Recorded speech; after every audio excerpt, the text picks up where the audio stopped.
Well, hello, everybody. Welcome back to the podcast. I hope you're all doing well. On today's episode, we are going to continue on in our study of the book of John. We are getting ready to start John chapter 2. So after spending a handful of weeks in chapter 1, and chapter 1 is a pretty lengthy chapter, we finally finished with that, and now we're getting ready to venture into chapter 2, where we see in the book of John Jesus' first miracle, or the first sign that he does as it relates to him being in Galilee.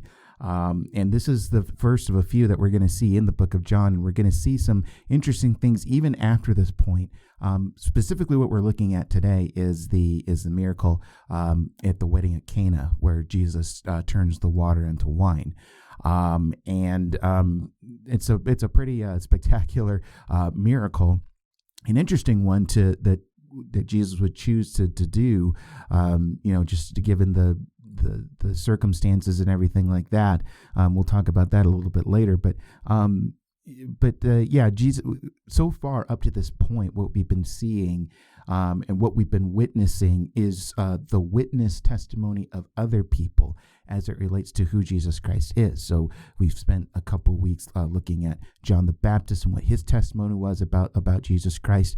And then last week we saw the testimony about Jesus Christ as it related to his initial disciples. So Andrew and Philip and Nathaniel, and all of these, you have John the Baptist who says that I can testify that this is the Son of God, which again, that's one of the things that the book of John is meant to convey, to persuade people that Jesus is the Christ, the Son of God.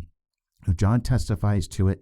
Andrew's one who testifies that we found the Messiah. He said that to his brother after he spent some time with Jesus Christ. As they're going on to Galilee, Jesus finds Philip. Philip is convinced, and he goes and he tells Nathaniel, who we venture to assume is in Cana at this point of the narrative. And Nathaniel, after a very brief encounter with our Lord Jesus Christ, and the Lord Jesus Christ being able to demonstrate his divine omniscience, saying, "I saw you under the fig tree," Nathaniel declares, "You are the Son of God. You are the King of Israel." So here we're seeing these different testimony accounts from these people as to who Jesus Christ actually is. And so now when we get into chapter 2, we're going to see that sort of thing validated more about who Jesus Christ is based on his deeds and what he does. And so we're going to see his first sign as laid out in the book of John. And again, as I said, it's the story of Jesus changing the water into wine. And so with that, let me just go ahead and read to you the text. John chapter 2, we're looking at verses 1 through 11. And this is what it says. It says, "On the third day, there was a wedding at Cana in Galilee, and the mother of Jesus was there. Jesus also was invited to the wedding with his disciples. When the wine ran out, the mother of Jesus said to him, 'They have no wine.' And Jesus said to her, 'Woman, what does this have to do with me? My hour has not yet come.' His mother said to the servants, 'Do whatever he tells you.' Now there were 6 stone water jars there for the Jewish rites of purification, each holding 20 or 30 gallons. Jesus said to the servants, 'Fill the jars with water.' And they filled them to the brim. And he said to them, 'Now draw some out and take it to the master of the feast.' So they took it. When the master of the feast tasted the water now become wine, he did not know where it came from, though the servants who had drawn the water knew. The master of the feast, I think I may have read that wrong. Let me skip back to verse 9. When the master of the feast tasted the water now become wine and did not know where it came from, though the servants who had drawn the water knew, the master of the feast called the bridegroom and said to him, Everyone serves the good wine first, and when people have drunk freely, then the poor wine. But you have kept the good wine until now. This, the first of his signs, Jesus did at Cana in Galilee and manifested his glory, and his disciples believed in him." My name is Steve Gill, and you're listening to Loving the Scriptures.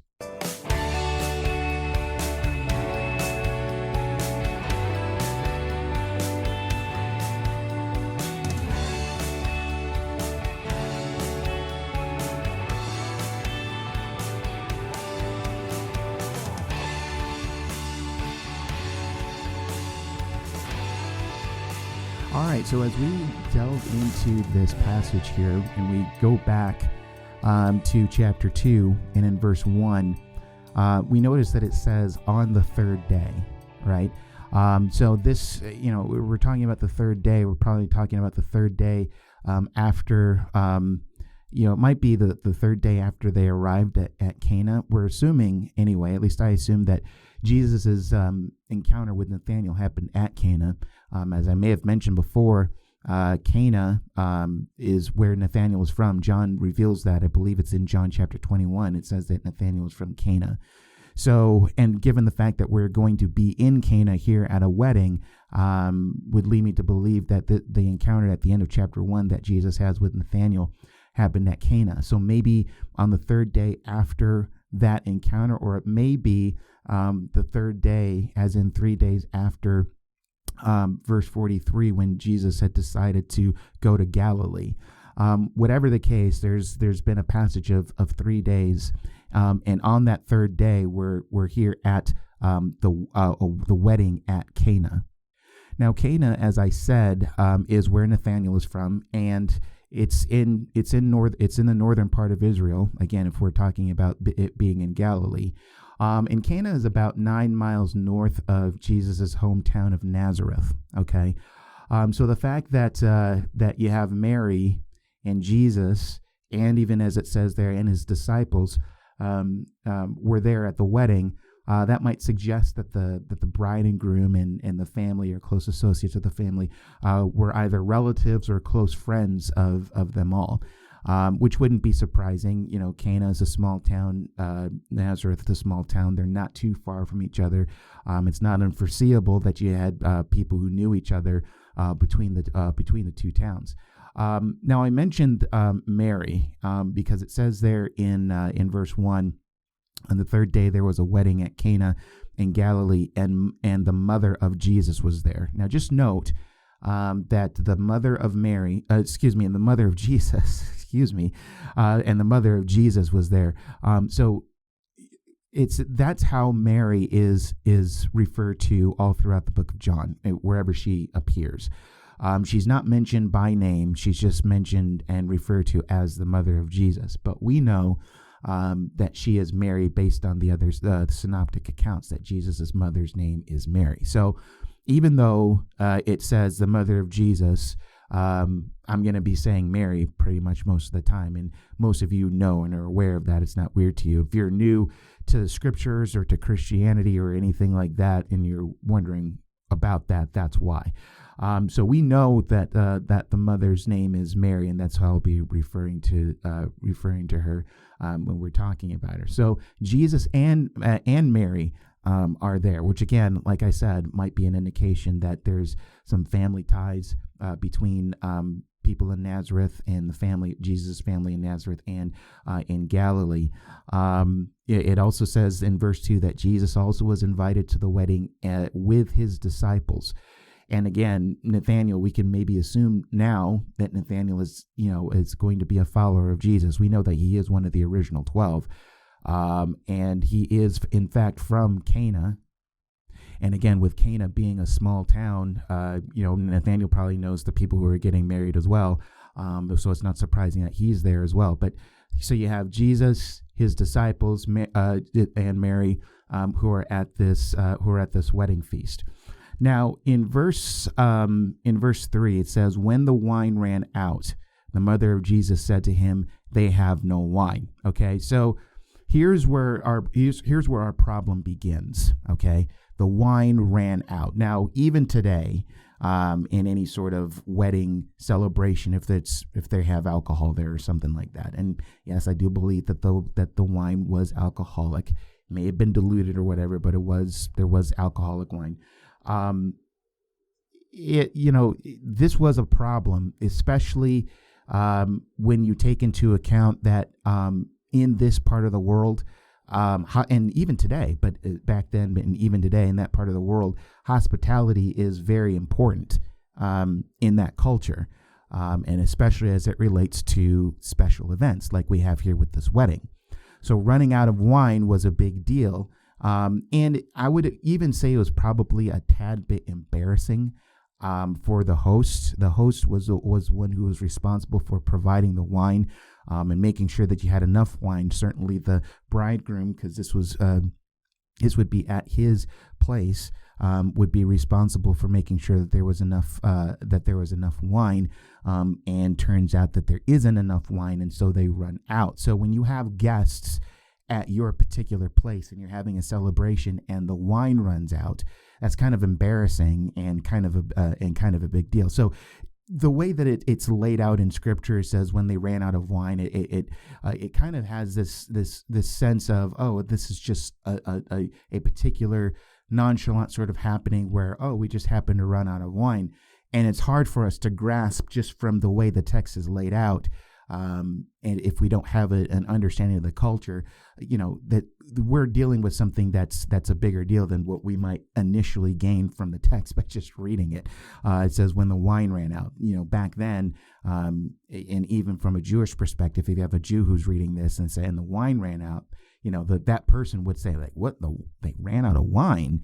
That's not good. So yeah, it's a bigger deal than what we might initially pick up from the text. Just to give you a little bit of an idea of the hospitality perspective, you remember in one of Jesus's parables in Luke, I want to say chapter 11, but I'm not entirely sure. I think it's chapter 11, where Jesus tells a parable about the person who persistently was asking his neighbor for some food because there were some people who had come from out of town. They came to his place and he had no food to set before them. Okay. And, there wasn't any sort of 24-hour food stores or anything back then. And again, you're bringing guests into your house. The hospitality and the culture of that time demanded that, to be a good host, you take care of the needs, you lay some food before them and things like that. And trust me, being overseas before on a couple of occasions around that area of the world, not around Israel or anything like that, but even in places like India, they're very hospitable, and they'll go out of their way to put some food together and some tea and everything like that when they invite you into the house. They say, hey, come here, you spend some time, and they do whatever they need to do to put some things together and to put some food before you.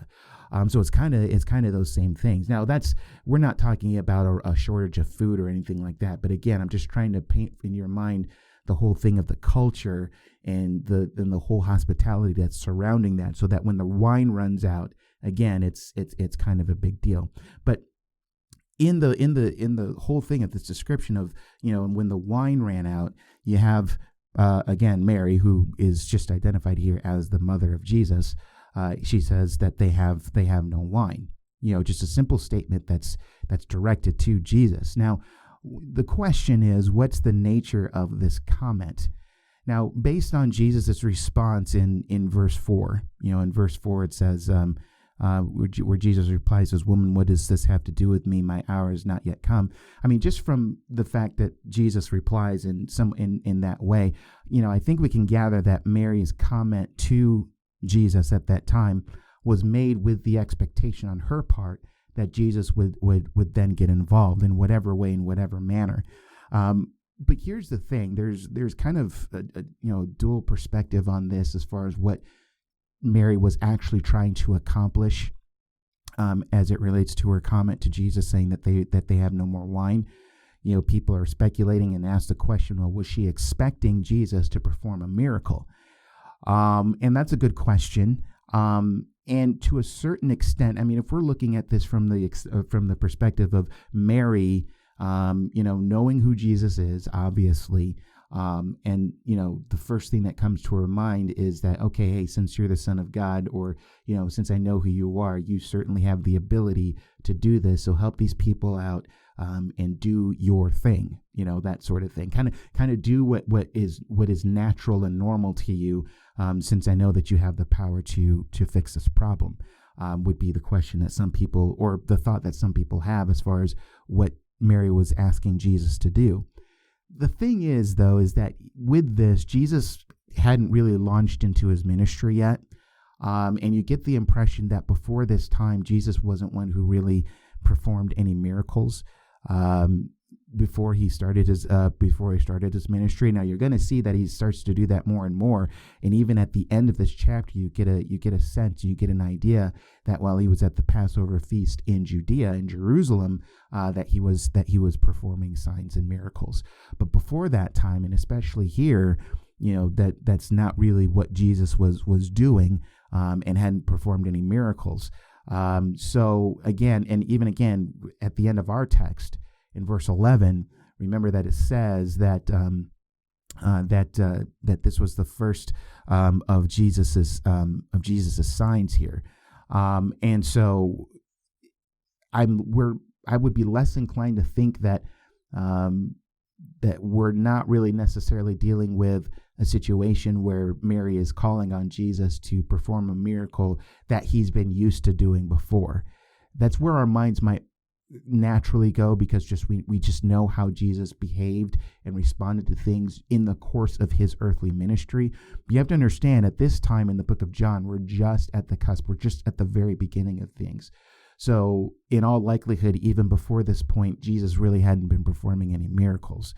So with that being the case, and some people understanding that, what other people have perhaps suggested is that Mary's request was more of a motherly one, not really one who was calling upon her son, who is a divine being, and saying, let's take care of this problem.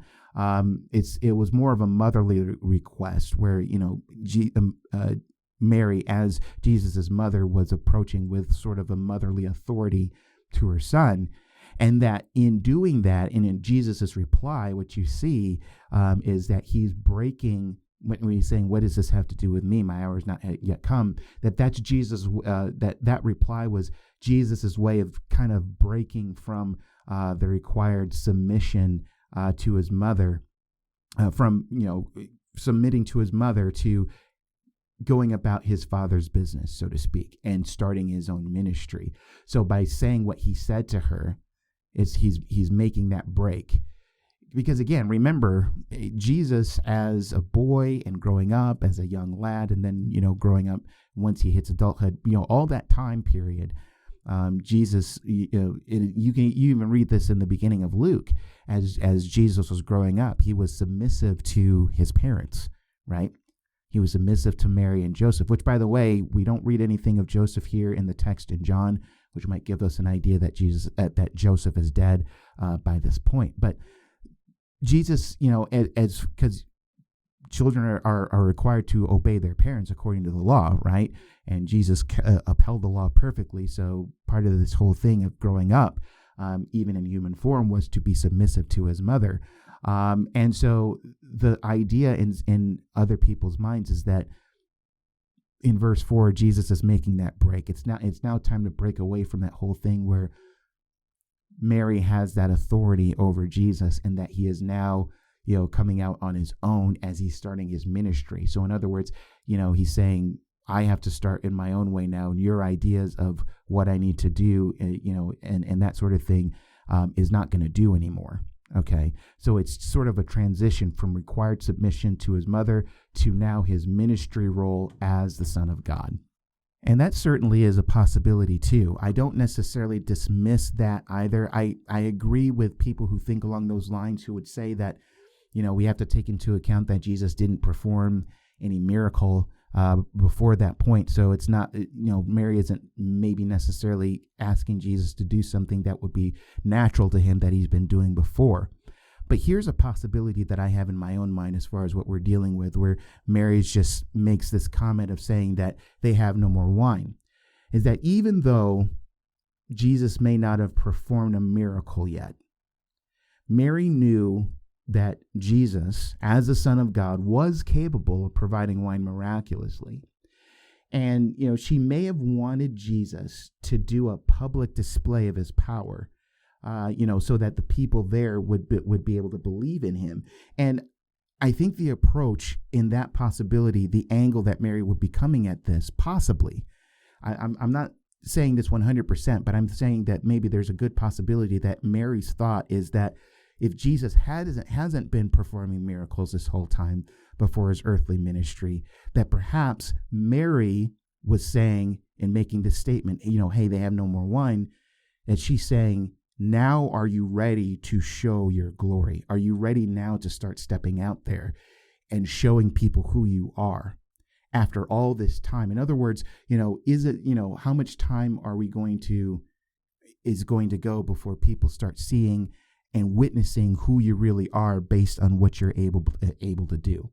That I see as a viable possibility of what Mary is trying to communicate there to Jesus. And so in that sense, if we're looking at it along those lines, I can certainly understand Jesus' response and how he responds in verse 4, again, where he says, it says, and Jesus said to her, "Woman, what does this have to do with me? My hour has not yet come." Okay. So, and by the way, when he says woman there, you have to understand culturally, that's not anything, where Jesus is being rude. In our culture today, if we just answer somebody and say woman, blah, blah, blah, blah, blah, that's people aren't going to take that very well. But culturally, in this time, in this part of the world, in the Jewish community, that wasn't rude. It was along the same lines of saying ma'am. We see Jesus again referring to her as woman in chapter 19, I believe, when he's saying, "Woman, behold your son," and that sort of thing. So, in case that bothered anybody, I don't think it bothers many of you, but in case it did, that's the explanation there. But he says, "Woman, what does this have to do with me?" Okay, so this whole thing, another way of actually looking at this is another way to phrase that would be, what does this have to do with you and me? This whole thing that you're bringing up here. And basically what Jesus says there, you can kind of see it more along the lines of a Hebrew idiom that expresses a gulf or a separation of two parties, okay? Or it might be something that expresses a separation of thought or purpose or intent, where somebody has something in mind on one side and on the other side, somebody has something else totally different in mind as it relates to a certain idea or a thought or a situation, an ideology, all sorts of things. And so because of that gulf in thinking or that separation between the two based on purpose or intent, one person might say to the other person, "What does this have to do with me?" Or "What do you have to do with me?" That's that was kind of a common phrase within the language there that was used back at that time. And so Mary's initiation for Jesus in this event, we can probably say, is not along the same lines, or is not the same as Jesus's intention is for himself in this particular event. Thus the reason why he responds the way that he does, along with the whole thing of what he says there at the very end there of that verse, where he says, "My hour has not yet come." Okay.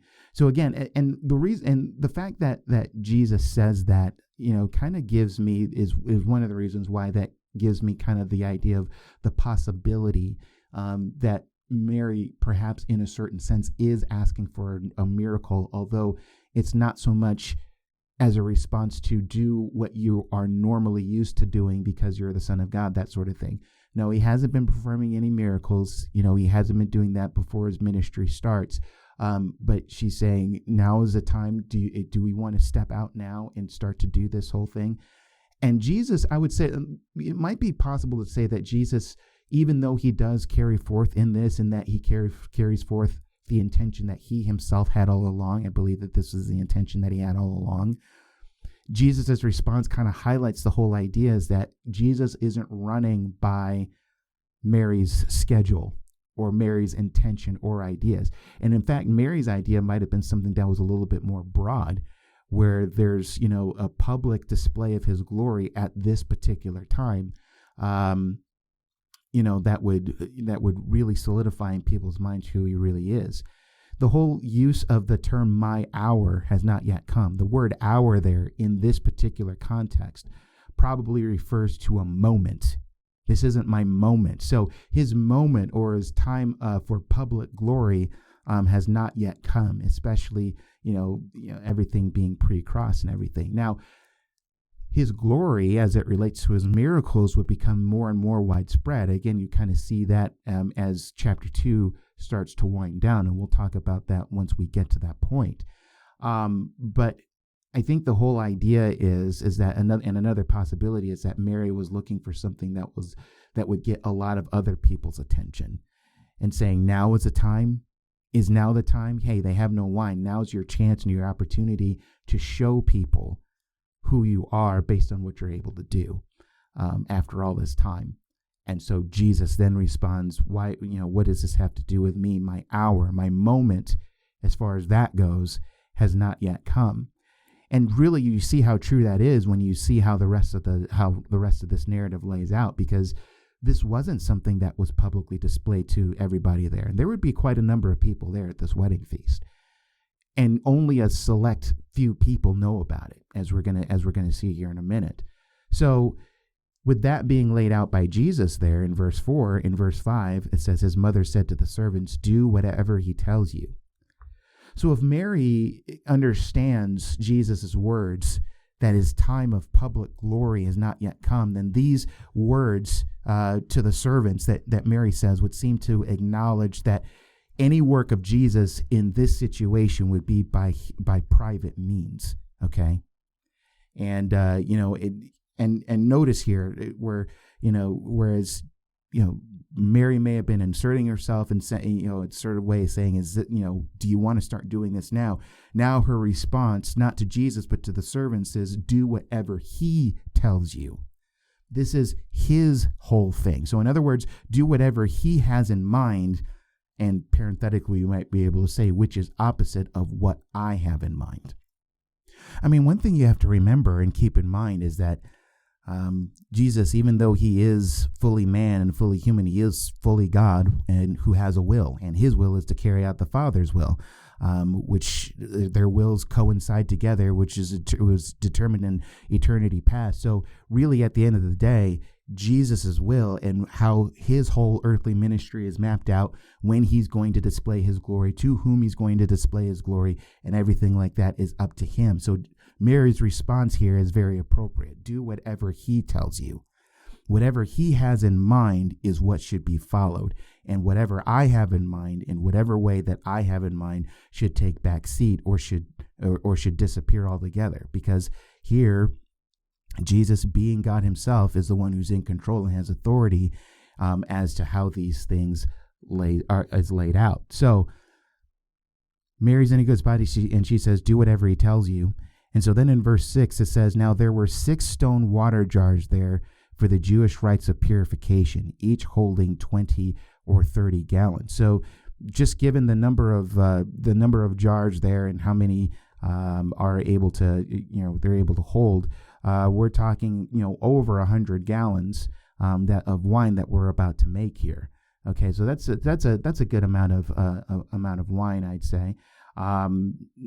Is that something that was sufficient, or something that was expected at a wedding feast? I'm not entirely sure, but I mean, if the wine is run out, and Jesus is going to miraculously make more than 100 or so gallons, which comes from 6 stone water jars, each holding about 20 or 30 gallons, is going to be a good amount of wine, for people to consume.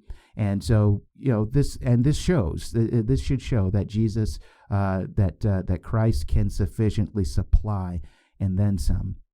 And that's not the first place you're actually going to see that. Actually, I mean, you think of the miracle of him multiplying the 5 loaves and the 2 fish, which is one miraculous sign that we're going to see much later in John is going to come up in chapter 6. But even so, there were leftovers involved after he had fed the 5,000 plus. From 5 loaves and 2 fish, that's a pretty powerful. Miracle there. But regardless, I mean, we don't want to spend a lot of time on the quantity or anything here, but we're talking each of those stone jars, which holds 20 or 30 gallons. And so those were present there. And so in verse 7, it says, Jesus said to the servants, fill the jars with water, and they filled them up to the brim. Okay. So they took the water and they filled them up to the brim. Now, the fact that these were filled, that the stone jars were filled to the brim, is an important detail. I mean, again, some of these details we might overlook just when we're just reading it just regularly, but this is a detail that's important because if this was water that's filled to the brim, and then this water that's filled to the brim miraculously changes to wine, anybody who knows about this miracle wouldn't be able to say, well, it started out as water and then there was wine, some hidden wine somewhere later that was added to the water that was already in there as well. That was maybe, if the jars were half full or a quarter full or 3/4 full, or nobody could say that Jesus or somebody else added some other wine that was maybe hidden somewhere to the jars, and that's where you get the wine. Nobody could say that. So if you have water that stone water jars that are filled to the brim, and what's filled to the brim is water, and then all of a sudden you have wine, that's a miracle. That's a creative miracle that can only be explained by the hand of God. Okay, so that's why the whole thing of it being filled to the brim is an important detail. Now, so he tells them to fill the water jars, and they fill it to the brim, and then in verse 8 it says, and he said to them, now draw some out and take it to the master of the feast. So they took it, and the master of the feast, likely way that you might be able to see that is a person in charge of the whole festival, maybe like a manager of the event, perhaps might be a way of describing that.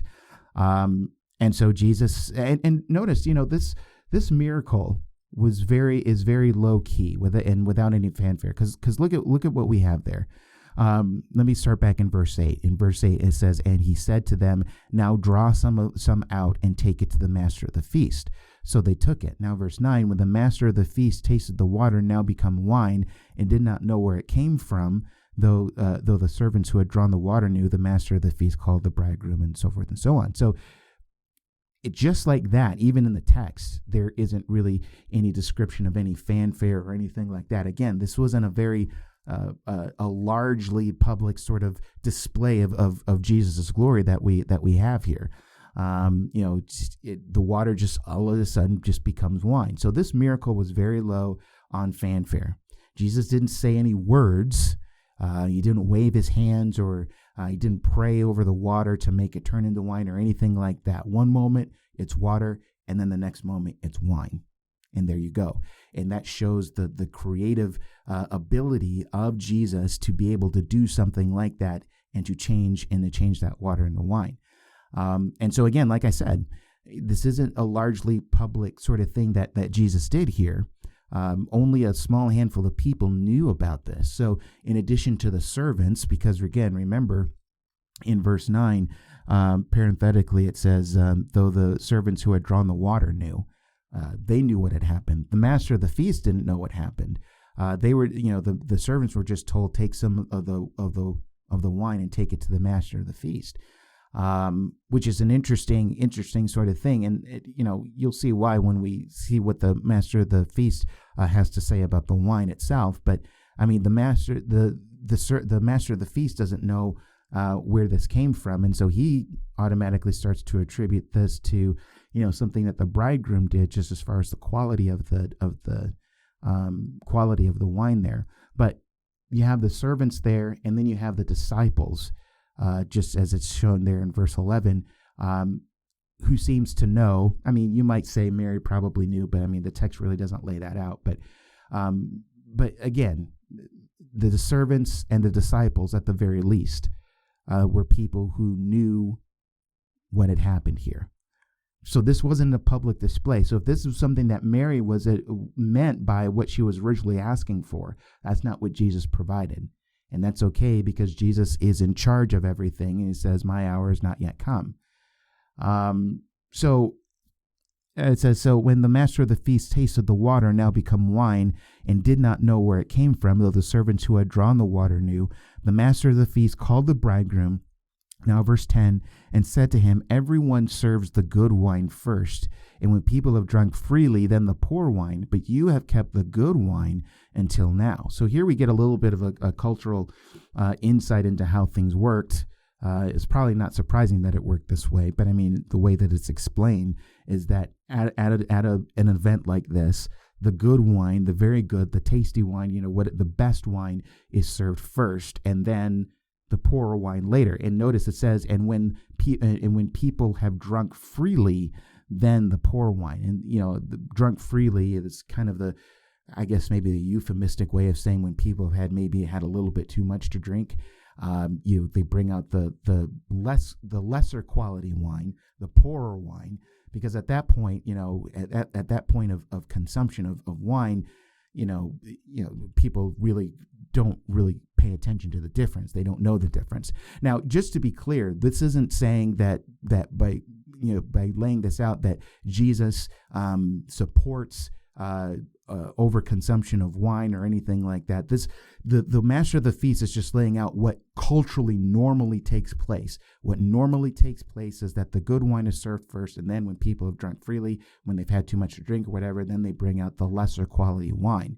But the master of the feast is one is saying, you've brought out the good, you saved the good until now. Okay, so there you see the superior quality of what's going on here. Since this guy doesn't know that the wine miraculously came from Jesus, he thinks that the bridegroom must have had something to do with this. As the master of the feast, he would have known about the better wine. Probably most likely, and he would have served it first. But the fact that the better wine is just now being brought out makes him attribute this whole thing to the bridegroom, perhaps, because he didn't know anything about it. So here, when we see the better wine, what we see here is that Jesus's wine is better than the best. So Jesus's wine is actually truly the best. And that shows that by divine power, he can bring forth anything superior to what man can do. Now, we're talking about wine here, but wine isn't the issue. Ultimately, at the end of the day, wine isn't really the issue. The fact that you have better wine and inferior wine that came before that, I mean, okay, those are some of the details, but the fact that there's superior wine, I think, points to something greater as far as Jesus being able to bring out something superior to what man might be able to produce. And you'll get a little bit more of an understanding or an idea of that once we start talking about Nicodemus and we start talking about salvation by faith versus by works, which is something that Nicodemus would have been more used to. And, it would have been like, what can man produce on their own that would be superior to what Jesus and what God can produce for somebody as it relates to salvation? Well, nothing. Everything regarding salvation is going to be a work of God. We're going to see that in a little bit more explicit detail when we get to that interaction between Jesus and Nicodemus. But even here, we're using common materials or elements such as wine, and we have Jesus miraculously producing wine and making wine, and the wine that he makes is far superior to what was even there, what was the best wine at the wedding that was served first. Really should tell you something very important about Jesus and his divine nature. And that's really what we should start to center our minds on, just as it relates to the better wine. Now, it's funny, I can't help but think along these lines now of something that I read years ago. I'm talking about a long time ago this is when I was still living in Kansas. Where there was a younger guy that I worked with as a coworker. He was also a believer, and he wanted to get together and wanted me to disciple him a little bit. And so on 2 days a week, like 1 or 2 days a week, after work, maybe like an hour or two after work, we'd get together at a coffee shop. And he had got his hands on a couple of resources, like workbooks or something that he thought, maybe these are things that we can go over and talk about, but I want you to look at them first and see what you think. And I looked through one of them, and they both were by the same author, but I just had to look through one of them. And I looked through, and it was some of the weirdest things, just as far as it relates to application. I mean, just the way that this author kind of understood the text, in the sections that were laid out, and what the possible takeaway or application was just so weird. And one of the sections had to do with this miracle, this wedding at Cana. And so at the end, after laying out the lesson and everything like that, the question is, what application can we take from this? And it was kind of more of a multiple choice sort of thing, and you kind of had the answers. I think there were answers in the back or something like that. But the main takeaway and application that this author had regarding this particular situation with Jesus turning the water into wine is that when you have a dinner party and you have wine or champagne, it's better to serve the better wine last, or something along those lines. It had to do something with like what sort of wine to serve when you're having a dinner party or something like that. And I'm thinking, are you kidding me? That's what you got out of this whole thing of, what better wine or champagne to serve at a wedding feast? Is that, or a dinner banquet or a dinner party? That's what you got out of this? And believe me, that's just one example. I bring that up because that's what we're talking about here, the miracle of changing the water to wine. There were other lessons from other narratives from the Gospels, and the applications that we were asked to draw from that were so far away from what the text actually intended. And I sat down. I sat down with this young man. I said, I don't think we're going to use these. And I showed him a few examples, and he just kind of looked at these open mouth. And I asked him, did you look at this before you handed this to me? It's like, no, I didn't look at it in detail or anything like that. And I said, well, let's take a look at a couple of them. And I showed him a few of these examples, and his mouth was just kind of open. It's like, oh wow, that's kind of dumb.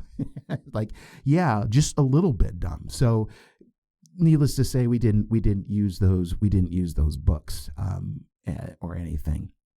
I don't know what the name of those were, and like I said, that was years ago. Maybe you know what books I'm talking about. I don't know. Part of me thinks was that book kind of put together as a joke, as a gag or something. I don't know. I just couldn't believe what it was laying forth as far as what the applications to these different texts were. And so when it came to this one that we're looking at in John 2, it's like, well, when you throw a dinner party, this is the wine or champagne that you should put out, or make sure that people get the best of your. It's like, no, that's not what we're dealing with. There's something more theological that's going on there. And you even get that sense when you get to that last part there in verse 11. This, the first of his signs, Jesus did at Cana in Galilee, and manifested his glory, and his disciples believed in him. Okay, that's what we're dealing with. We're not dealing with what quality of wine or champagne should you serve when you're hosting guests. It's like, that's way off in left field. I don't know. And I'm sure that all of you know that as well, but it just flabbergasted me, it just kind of shocked me that was the takeaway that was laid out in that book. But anyway, but here we see like the first sign. Now it says this, the first sign, the first of his signs Jesus did in Galilee. And I think the in Galilee is key here, because again, as we see at the end of chapter 2, and specifically in verse 23, we see that Jesus is doing signs, but then we see later on in chapter 4 when Jesus heals an official's sick son, it says that that's his second sign, having come from Judea to Galilee. So you're thinking, oh, wait, if Jesus was doing signs in Judea and then he comes from Judea to Galilee, why is it that labeled the second sign? Well, I think it's the second sign having come from Judea to Galilee, which is the key thing. So this may be his first, very much his first sign overall, but specifically his first sign that he did in Galilee.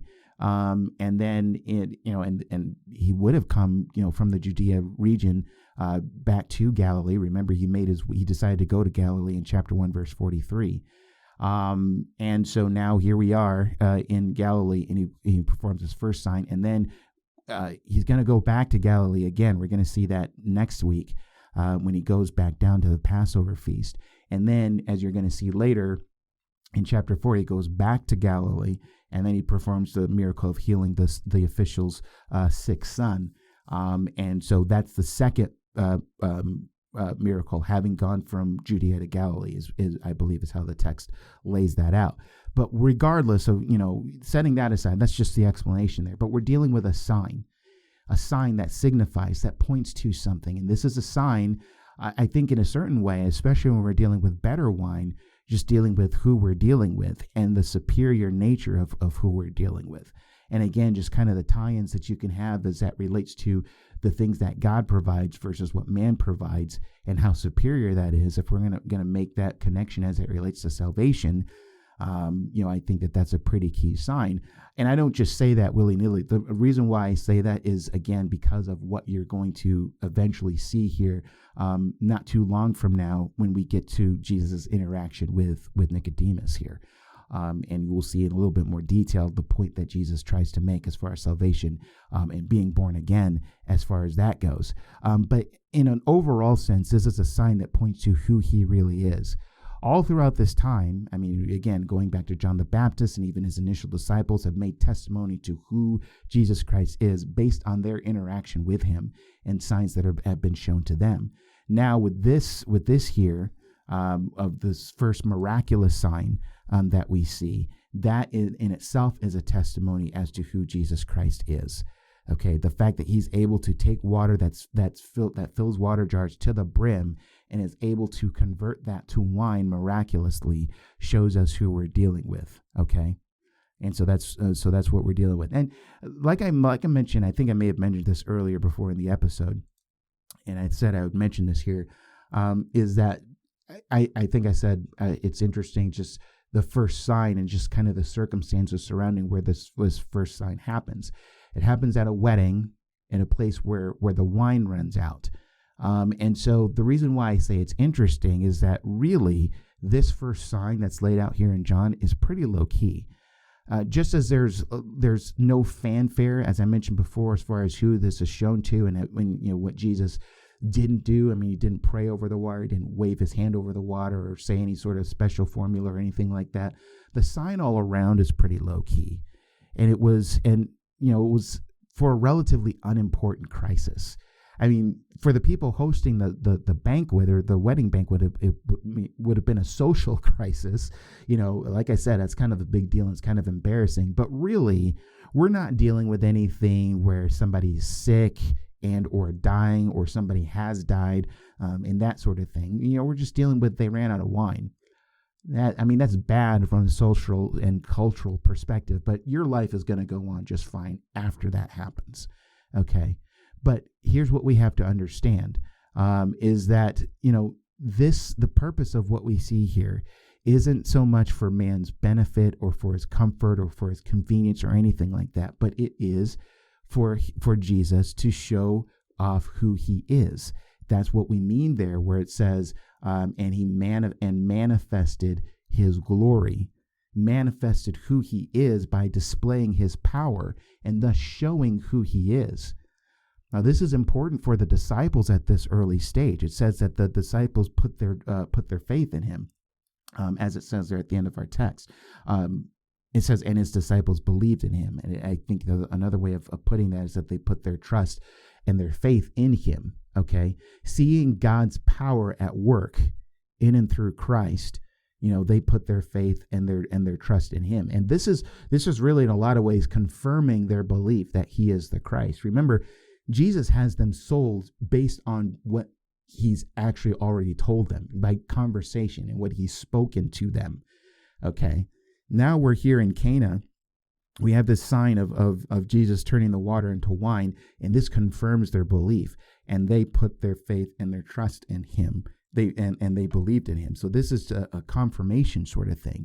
And this is important that it's laid out here in the text that the disciples put their believed in him, because what we're going to see in contrast, and we're going to see this in the next week and even in the week after that, as we continue on in John chapter 2, is we're going to see people who don't put their faith in him, who don't believe in him. Pretty much, the people who challenged Jesus' authority to do what he did in cleansing the temple. And then you have those people who on the outside, after that event, it talks about people who believed in his name, but Jesus doesn't entrust himself to them. So we're dealing with people who are out and out rebels and who openly question Jesus and his authority to do what he said, to do what he does. And then you have those people who see the signs that he's performing during the Passover feast, and they believe in his name, but really underneath the surface, Jesus knows what's really going on in the heart, and that they're truly not believing savingly. So it's a very surfacey, very shallow belief, a belief that doesn't save. And Nicodemus is going to be a case in point in that as the text goes on to follow. So the fact that in verse 11 we have these disciples here who believed in him, it's important. It's interesting that that's put there, given what we're about to see in the remainder of this chapter, especially as it relates to those people who are laid out, at the end of the chapter, where it says, where people appear to have an outward expression of faith. And that sort of thing. There's going to be a contrast between what we see with the true disciples and those who aren't really disciples at all. And again, like I said, Nicodemus is going to be that case in point of the latter description that we see at the end of chapter 2. So some good things that we have going on, that we have coming up. Next time, we'll leave things here for now, but next time what we're going to do is we're going to go into the description of Jesus cleansing the temple and what a scene that must have been, and what that would have communicated to people who were around at that time to see that happen. And, the whole thing of how this speaks to the authority of Jesus Christ as the Son of God, and what that was meant to convey to the people who saw these things. So that's what's next up on the agenda as we finish up chapter 2. Chapter 2 is a lot shorter chapter than chapter 1. So we'll go through that whole section of verses 12 through 22 next time, and then start in verse 23 and into chapter 3 the time after that. Because that last section there, the last few verses there of chapter 2, I think really belongs as the beginning of chapter 3. But I have no say in that, and at the end of the day, it's really not that big of a deal. Okay, so anyway, we will leave it there for now. If you enjoy this program and you haven't done so already, I would encourage you to subscribe to my show on Apple Podcasts, also on iHeartRadio, YouTube, or Spotify. You can also follow me, Steve Gill, on X. The handle is @LTScripts. That's LTSERIPTS, which stands for Loving the Scriptures. And shameless plug for my book. I didn't do it at the beginning as I meant to, but be sure to order a copy of my book, Signs of the End. What did Jesus say about his own return and the events that point to it? It's a book that studies Jesus' words to his disciples in the Olivet Discourse, Mark 13, Matthew 24, Luke 21. As usual, I will leave a link in the episode description, so it'll take you straight to the order page, Amazon.com or BarnesandNoble.com. You can search for it in other locations as well online. You might be able to find it if you have other preferences, but Amazon.com and BarnesandNoble.com are probably the two main places. So I've included a link to those pages as well. I hope you order a copy. I hope you read it, and I hope you're blessed by it. All right, friends. Well, as always, I enjoyed going through Scripture with you, as I always do. I hope you got a lot out of it as well. My name is Steve Gill, and I will see you right back here next time.